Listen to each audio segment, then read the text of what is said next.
Je cherche trop, je cherche trop. Je cherche, je trouve.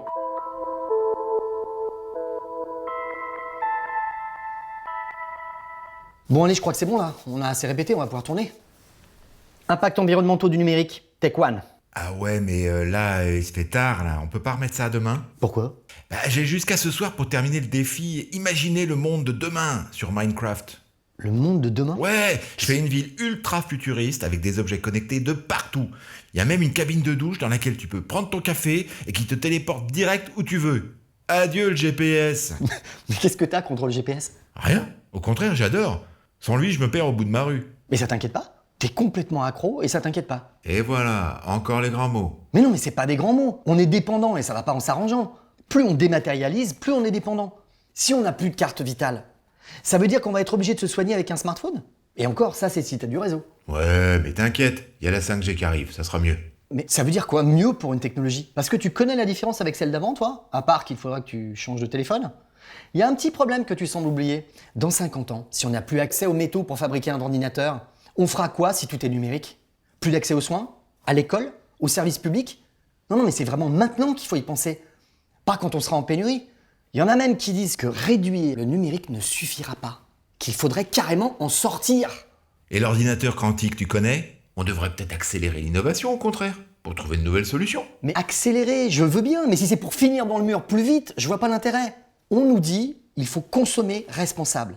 Moi, je veux bien garder mon vieux téléphone plus longtemps, mais si je n'arrive pas à le réparer ou s'il arrive à obsolescence, on fait quoi? C'est pas qu'à moi de sauver le monde avec mon antiquité. Je préfère qu'on lutte contre l'obsolescence programmée, qu'on incite les industriels à fabriquer plus propre, plus durable, pas qu'on me pousse à avoir un smartphone pour payer mon parking ou le médecin. Hein? Eh oh, la hotline, on fait quoi là pour sortir de l'impasse? Elle dit quoi, la science? Bah Guillaume, c'est compliqué. Car les questions que vous vous posez ne sont plus seulement scientifiques, elles deviennent aussi politiques, éthiques, économiques. La science n'a pas réponse à tout. Elle a besoin de données, de moyens pour les traiter et de temps pour les analyser. Et ça, c'est ce qu'on appelle la recherche. C'est de la science en construction. Les chercheurs sont comme vous. Ils se posent des questions et tentent de tirer le meilleur parti des informations à leur disposition, quand ils ne doivent pas prendre le temps de les récolter et de les constituer eux-mêmes. Lorsque d'un côté, on a des connaissances scientifiques ou techniques qui se construisent et se stabilisent, et de l'autre des questions légitimes de citoyens ou de politiques, mais qui mêlent considérations éthiques et morales, ça peut provoquer ce qu'on appelle une controverse socio-technique. Pardon? Une controverse socio-technique. Un dialogue de sourds, quoi. Comme on a vu pour la 5G. Eh oui, la difficulté pour tout le monde dans ce cas, c'est d'admettre qu'il y a de l'incertitude. Et si les scientifiques sont habitués à cela, leur but, c'est pas de prouver qu'ils ont raison, mais de réduire l'incertitude au maximum, c'est plus compliqué pour les citoyens et les décideurs qui attendent des réponses. La science, c'est comme la cuisine. Il faut le temps que ça mijote. Voyez ça comme un gros chaudron dans lequel les idées se mélangent. Le chercheur est comme un cuisinier. Il fait avec les ingrédients qu'on lui donne.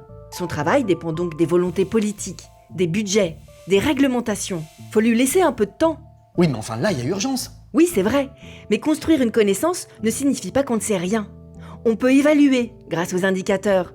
On peut tenter de projeter des résultats, avec la modélisation par exemple. On peut quantifier l'incertitude à travers des outils statistiques comme les barres d'erreur ou les intervalles de confiance. Donc en gros, on est plus ou moins sûr qu'on est mal. C'est rassurant. Mais du coup, j'en fais quoi de mon smartphone? C'est bien ou c'est mal, le numérique? Eh ben vous voyez Guillaume, ça c'est une question morale. Ce qui est sûr, c'est que nous avons à notre disposition un outil puissant, la technologie. Est-il possible de mettre le numérique au service de l'humanité? En protégeant les individus, en préservant la nature, en poursuivant le développement de nos sociétés et notre émancipation face au travail et à la maladie. Le numérique, comme toute technologie, est une partie du problème, mais aussi de la solution.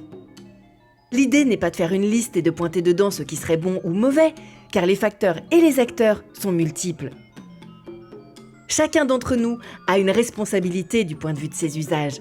Mais ces usages sont aussi conditionnés par notre société, par l'industrie et le modèle économique duquel nous dépendons, par les décisions politiques et au final, par la réalité et les limites du monde dans lequel nous vivons. La science nous offre des outils et une méthode pour construire notre avis, mais elle n'est ni parfaite ni infaillible. Et pour ce qui est bon ou juste, c'est aussi à nous de le déterminer, en tant qu'individus et citoyens.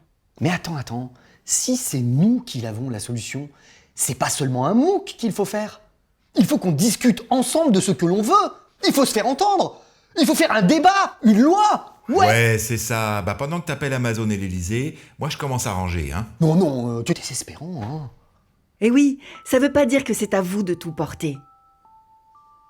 Il s'agit d'une démarche collective qui doit inclure tous les acteurs, vous les utilisateurs et les citoyens, mais aussi les scientifiques, les philosophes, les industriels et les politiques. Le monde de demain dépendra de notre capacité à coordonner les points de vue de ces différents partis et de l'ordre de priorité que nous donnerons à leurs intérêts. La difficulté est peut-être que notre dépendance à court terme nous empêche de prendre aujourd'hui les bonnes décisions vis-à-vis de ce qui nous mettra en danger demain. Ouh, l'outline là. Est-ce que c'est moi ou est-ce que vous ne viendriez pas de formuler une opinion?